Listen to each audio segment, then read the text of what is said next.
here is how we can read WhatsApp messages on another phone. So that's something that you can most definitely set up, but let me show you exactly how it would work. If it's your first time being here on Foxtecc, subscribe so you never miss anything important.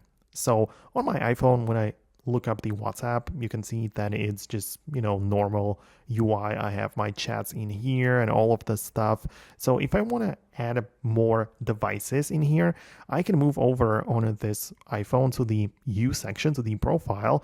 And in here, you can see we have the linked devices menu in here. So when I click on a linked devices, I have the ability to connect and read stuff on another one. For example, I have the Apple Watch Series 8 linked to my WhatsApp. So it means that on that device, I can look up the WhatsApp app, get inside and essentially read the messages, reply, and use it.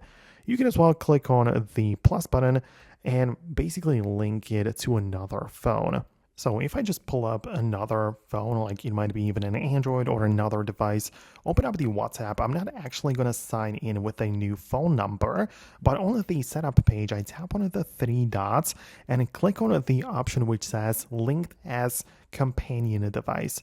And when I go through this, you can see that it's going to give me this QR code, and that's what I actually have to scan with the other device, right? And that is the way to kind of like set it up and connect these devices. So I'm going to end up having two phones, which can access the same WhatsApp messages, and it's all going to be like put together very nicely. So that's something which you can definitely set up if you would want to, and how you can link sort of messages from one WhatsApp account between two phones. So that's what you can do. Let me know if you manage to pull it off on your device.